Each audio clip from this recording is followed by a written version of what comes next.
Truman syndrome is defined as a type of delusion in which the person believes that their life is a staged reality show or that they're being watched by cameras. It's a symptom of psychosis, but many psychologists disagree on whether or not Truman syndrome is a result of the popularity of reality TV shows or something innate for people that are predisposed to psychosis or delusions. Among the skeptics, Jill P. Weber was quoted saying on the subject, "If we lived in a world with no TV and entertainment was only in the form of tribal dance, someone who's psychotic may begin to believe that the dance is only for them." But one thing that's definitely true, and most people can agree on, is that the idea of being watched at all times, everyone lying to you, and everybody not being real is actual nightmare fuel. And beyond just being lied to, beyond just living in a facade, imagine being lied to for 17 days while things get seemingly more and more unbelievable, all in a seemingly normal setting. Jury duty. This is exactly what happened to Ronald Gladden. And you may be asking, who the dick balls is Ronald Gladden? And what is jury duty? Last week when my father-in-law told me, "Hey, you need to check out this show called Jury Duty, it's on Freevee," I said, "What is a freebie?" I, like most people up until very recently, had never heard of Freevee, and I was very wary of trying another streaming app. I mean, I was pissed off just by the name of it. It's just so sticky and gross sounding. Like, hey, wanna lick my freebie? Wanna lick my dirty freaking freebie that I dropped on the floor? But I got over it, and I put on my big boy pantaloons and watched what I assumed was gonna be like a Judge Judy type of show. There was no reason for me to assume that. I think they just kind of sound the same phonetically, so maybe Judge Duty, Jury Duty. But boy, was I in for a shocker. Because this show is a mix of The Office, The Rehearsal, and Impractical Jokers that got dropped into a blender, and it's a mostly delicious smoothie. It's 95% amazing, fun, and quirky, but it's also 5% psychological torture. The premise is batshit crazy, and honestly, something only a manic person would think of at 3 a.m. when they're full of ideas. And when you look at the creators of this show, it's actually not surprising that it has a similar vibe to The Office, because surprise, surprise, two of the producers of The Office worked on this show. Lee Eisenberg and Gene Stupinski. Gene Stupinski looks like he's in pain, but I'm sure he's a fun guy. The show is based around 12 jurors and 11 actors. John Gladden is the only one who's under the impression that this is actual jury duty, and he's taking part in a documentary about the judicial system. And just honk before you go any further, don't scream at me, okay? I'm gonna be talking about a lot of things about this show, including spoilers, I guess. I don't feel like this is a show that could really get spoiled for you, to be quite frank. Hot dog.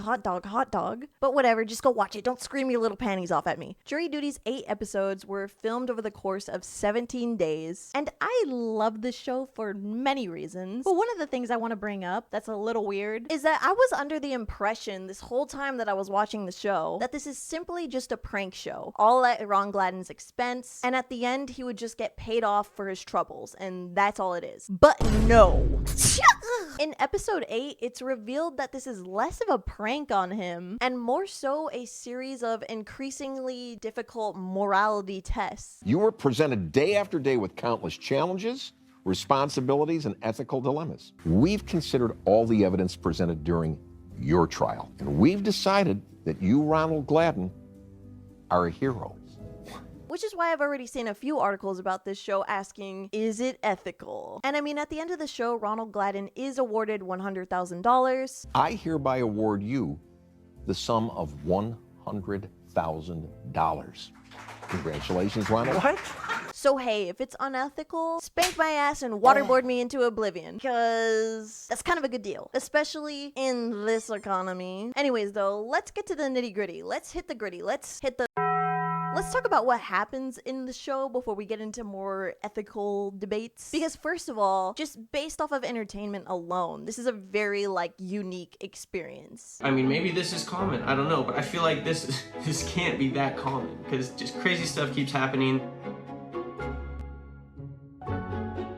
In episode 1, Ronald already seems like the most normal guy in the world. Respectfully, if he was a cake, he would look like this. It feels weird to call Ronald Gladden the main character because he's quite literally just being himself. And even though the rest of the cast is acting, they fully commit to their roles. And even in their documentary interviews, they never slip up and act like their real selves. So I am like an anarchist of sorts. Like, I don't believe in rules. I don't like institutionalized systems of government. It's just not my thing. But then on the other hand, I'm also kind of a fun girl. And you can either view that as a questionable decision by the writers and producers, or enjoy it because, in my opinion, it helps keep you in the immersion of it all. Like Ronald, we have no idea what these people's real personalities are. I like your glasses. Oh, thanks. You look like Christopher Robin.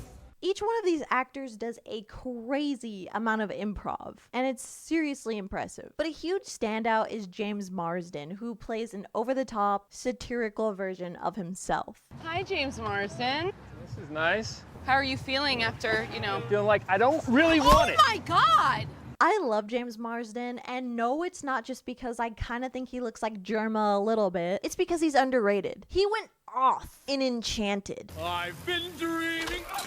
And who could forget him in Sonic the Hedgehog? Not me. I watched it and no, I didn't turn it off after 30 minutes. Leave me alone.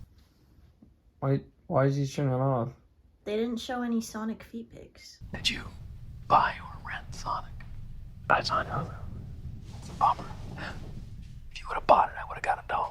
And James is not only like one of the essential fake jurors, he's also like a pivotal role in the storyline. James immediately tries to get released from his duties by saying that he's too famous and he's too much of a distraction. I feel like there's a chance that I might be an unwelcome distraction. Why is that, sir?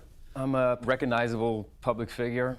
Respectfully, I don't recognize you. And when that doesn't work, he hires paparazzi to come distract the courtroom, which immediately backfires because he gets the case sequestered. We are going to sequester the jury. You will bring personal belongings for at least a week. And if you're not a total dork, you probably don't know what a sequestering is. So here you go. Nerds out there, you can go ahead and skip ahead 10 seconds. Sequestering is the act of isolating someone or an entire jury to preserve fairness during a trial, so they are not influenced by the opinions of journalists, friends, or family. And when you're sequestered, you have a very limited access to phones. You can't watch television. Ba-da-ba, ba-da-ba. Thus, creating the perfect scenario for Ronald to not be able to ask anybody questions outside of his fake peers. Complete isolation, sort of like a cult. Think I'm going too far with that comparison? You say,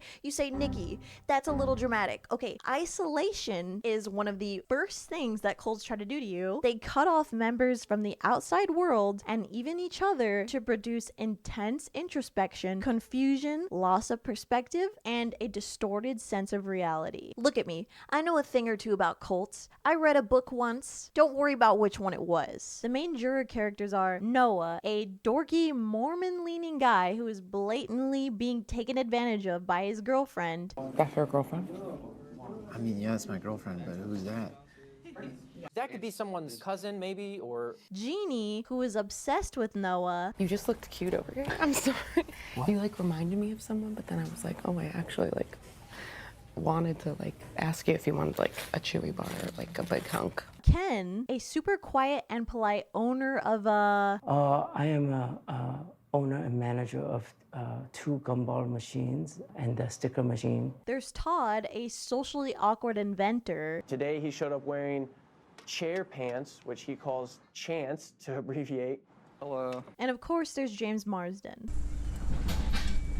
Yeah, I don't know what his plan was because he couldn't legally operate that forklift. I mean, he doesn't work there. He's not licensed to do it. The most important juror of all, of course, though, is Ronald, the real one. And this show resulted in Ronald being adored by hundreds and thousands of people, which is very easy to see. Look at his Instagram. They love the guy. And a huge reason for that is the way that he treated people throughout the show, no matter how quirky or strange they were. A great example of that is pretty much any time he has an interaction with Todd. I think Todd looked great. The thing that made me happy was that everything that I've been trying to do to instill some self-confidence into him, I mean, it clearly is working. I mean, Todd wears fucking Chance to court, yet he has nothing but positive things to say about that. You doing all right, man? Yeah, I'm fine. Sorry, I was just embarrassed. Dude, don't worry about it, man. You're fine. Shit happens. You know what? You take some risks sometimes, you know?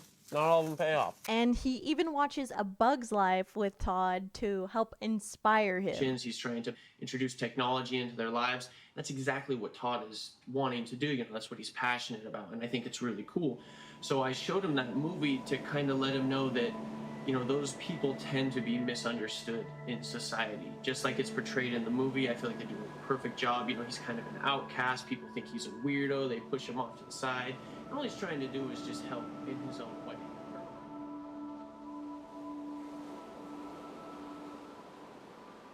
With all the fake jurors and the relationship to Ronald in mind, let's talk about the...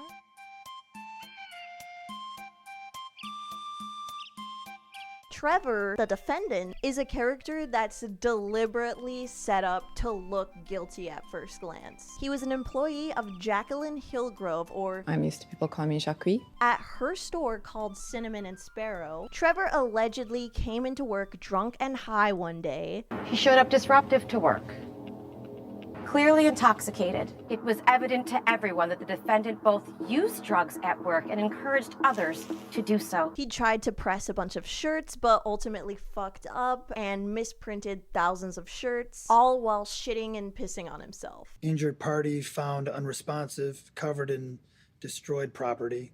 When he became responsive, he blurted out, "My bad, that's on me." Also of note, he had emptied his bowels. Which supposedly caused Jacqueline's sales to decline drastically. My client was left with an irate customer, 3,000 unusable units of product, and a downturn in business from which it never recovered.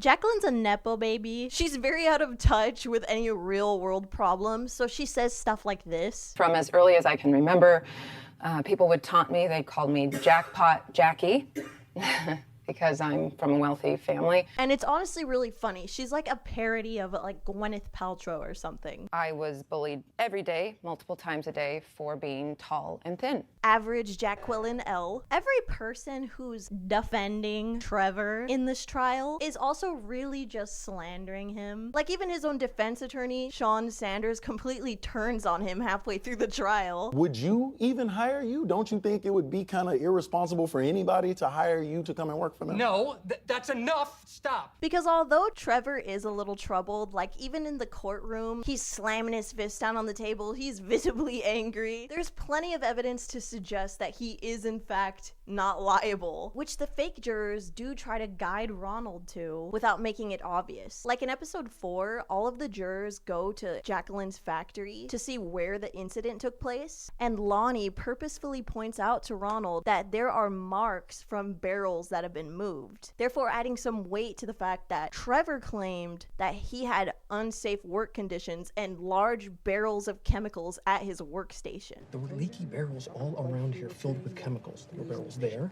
There were barrels there.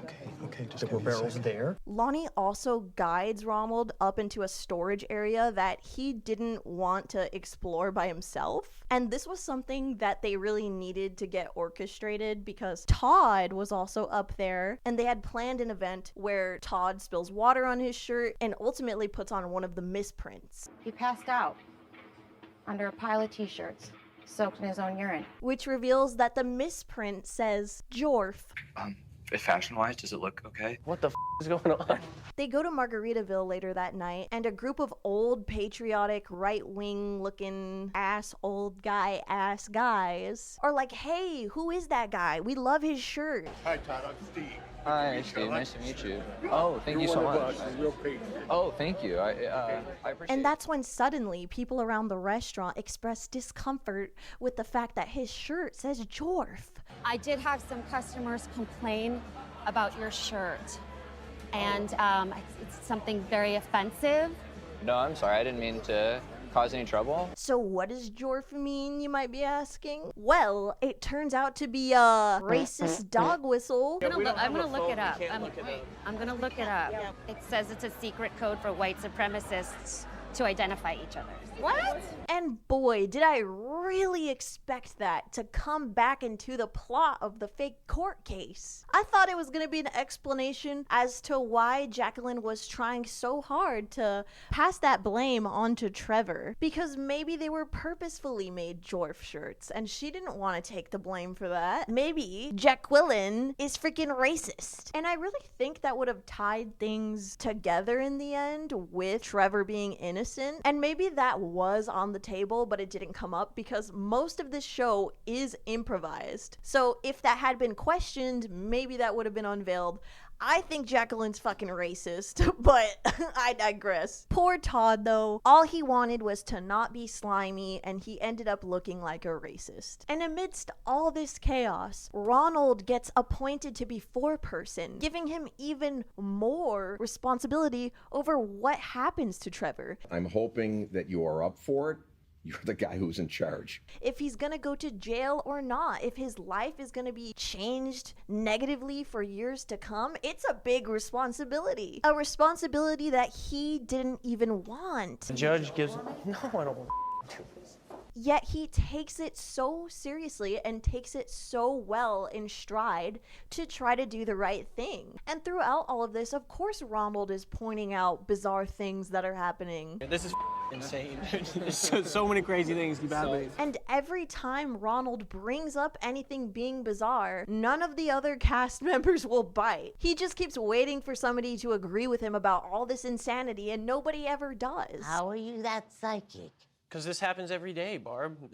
There has not been a single day that we've had that's just been smooth. And in an interview with Ronald, he actually says that every time he began to question something like that out loud, the whole team was in communication with each other and would pull back and have a completely boring 6 hours for the rest of the day. I knew in my gut the whole time that just something wasn't right, and they got me on camera multiple times saying, like, I'm on reality TV, you know, but in order for me to, like, actually entertain that idea, like, that's such a deep rabbit hole. Like, I have to start questioning everything. And for me to think that my entire reality and the whole world around me was fake, that was even crazier than what was actually happening. So, I mean, basically, I just chose the reality that made the most sense. So on the day of the reveal, when he's telling me this, to have him confirm what I was thinking the whole time, like, I thought that was the lie. Like, I couldn't get beyond that. But as soon as I would voice any sort of concern, or if I would show any sort of suspicion, they were getting real-time feedback from the actors, and the director, Jake Szymanski, he would just say, no, you guys, we're pulling it back, get ready for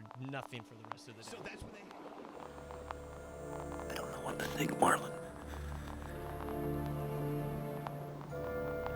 I'm losing my mind, but it feels like the whole world revolves around me somehow.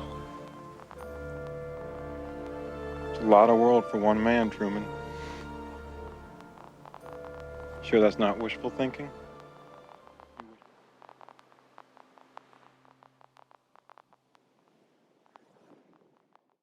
All right, let's get into the morality test. Morality time, baby. Aren't you kidding me? If there's one thing we want to do to somebody is put them on the spot to make the right or wrong decision for millions of people to see. I kind of fucked up numbering these. This is definitely the most important one, but let's talk about a less important one first. So another thing that happened at Margaritaville was that Noah accidentally got drunk, and he's never been drunk before. So he breaks up with his sussy, suspicious girlfriend. Noah! Hey. Are you okay? Yeah, I just had a crazy conversation with my girlfriend. Oh, how'd you call her? There's a phone in the kitchen. What happened? I just told her that the Cody thing is old shit. And this honestly starts him on a character arc that is completely worthy of its own sitcom. But Ronald is forced to be in Noah's business a variety of times. Noah specifically asks him for advice on what to do with his girlfriend. Yep, just talk to her, man. Okay. Thanks, man. I appreciate it. Yeah. Make sure you drink water, man. Hydrate. And even prompts him to talk to her on the phone to try to prove to him that he broke up with her while she was drunk and it didn't mean anything. You know what? No. You tell Noah that it's done. She's not mad, is she? Oh, she hung up. And since Noah is insanely shy, he needs a wingman to get with Jeannie. And he steps up to that and is like a big brother to him almost instantaneously. He's trying to hang out with you, but he doesn't know how to ask. What do you mean hang out? Like right now, he wants to hang out with you. And even when weirder things come up, like Noah literally asks him to help him soak with Jeannie. And if you don't know what soaking is, it's the act of but not really because you're not the one and God doesn't think that it's a sin as long as you're not thrusting. Another morality test that they throw his way is James Marsden's big ass turd. So James clogs the toilet with a hilariously huge fake turd, and he's seemingly very embarrassed about it. I gotta be honest with you, that was me. But please don't tell anybody. And Ronald completely takes the blame for it, even though it was like a crazy poop. Like, this is like a crazy poop. Okay, guys, we're good to go. That was something else. Beautiful. So that was you, huh? It might have been. Obviously. I can't show it to you unpixelated because I don't think YouTube would like it very much if I showed you poop. Susan, I know you're not in charge anymore, but let me show poop. So Ken's morality test has got to be one of my favorites. Ken gets Ronald to play a fictional Korean board game with him called You, with like an impossibly crazy standard of gameplay, like the most unhinged gameplay you'll ever see. Ronald ends up winning the game. Okay, I have never seen this. What happened? Was first you win the game.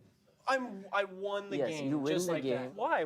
How? And Ken insists that he owes him $2,000 because of some multiplier that Ronald hit. I promise I will owe you. No. That's a not. ridiculous number. But no matter how much Ken begs him, he will not let him even consider paying him $2,000. So Kim, I'm not taking $20 from you, let alone $2,000. He literally wants his mom to sell her rare Beanie Babies over this. My mother, he collects very rare Beanie Babies. Dude, if your mom sells a Beanie Baby, I will be mad at you, Ken. The Princess Diana. Don't.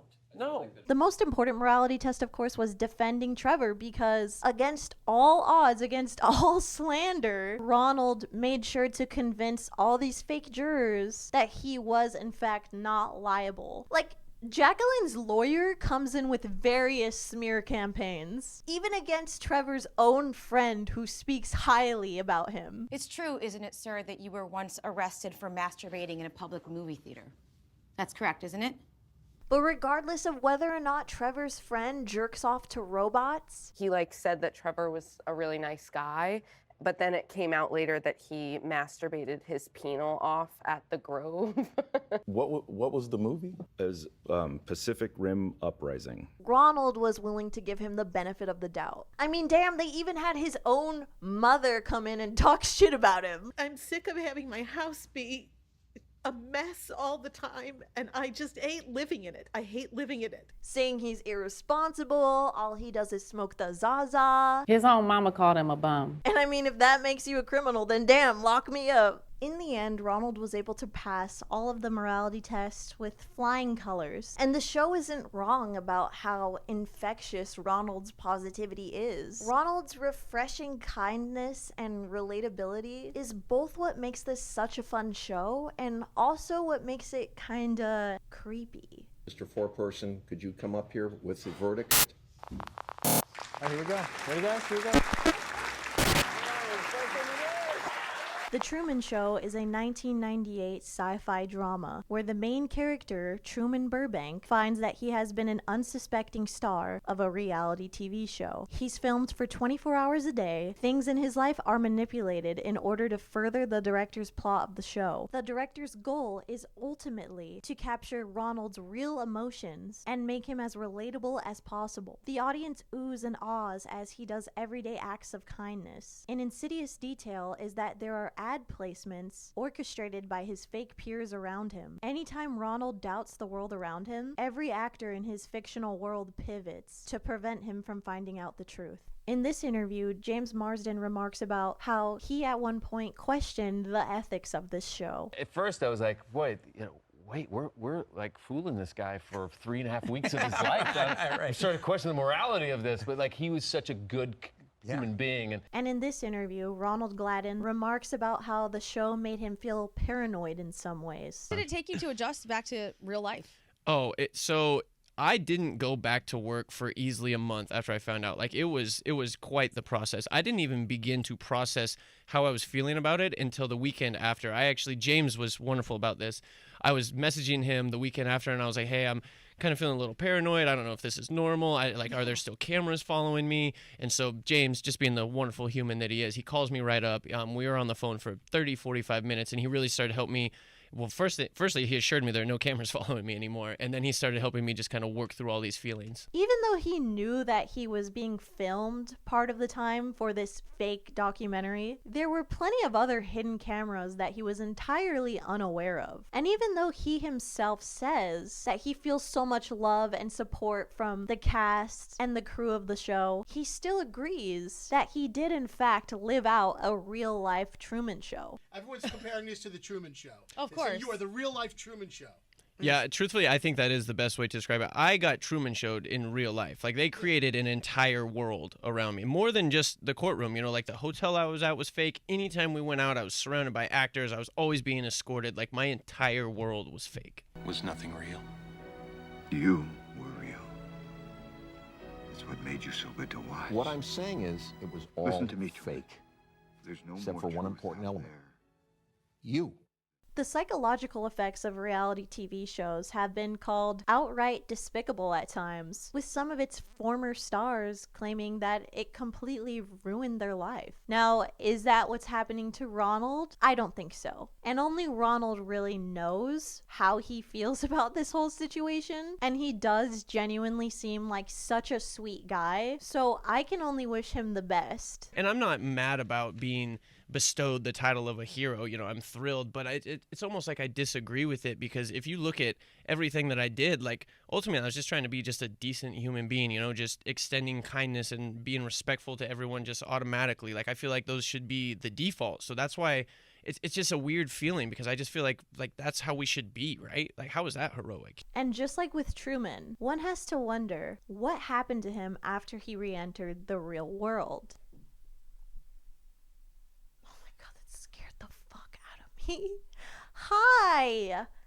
Hi, Eno. I didn't know you were in the freaking closet, you maniac. I'm trying to talk about serious stuff. Do you have any comment on this? Truman was the most famous person in the world, basically. But when he leaves this fake facade of a world, then what? Then what does he do? People know who he is, but does he know what he wants to do? And I think Ronald is an amazing person and that he will find success in whatever he chooses to do. But I think it's a lot to be thrust unwittingly into the limelight without even really ever having thought of becoming a reality TV show star or thought of becoming an influencer in any way. It definitely opens up the door to a lot of criticism and a lot of pressure to what he can and should do. Then what's next? I mean, your life has I hate to use that word, it's taken a pivot. I mean, you're definitely facing in a different direction. What are you thinking? I mean, are you getting a glimpse into a whole different world that you may want to explore, or are you? It's being forced upon you? Like this, for instance, right now. I mean, what are you thinking? So I'm just kind of just taking it day by day. I'm definitely intrigued. I'm definitely interested, and I'm just fielding all the opportunities coming my way. And taking it day by day is the best way I can describe it.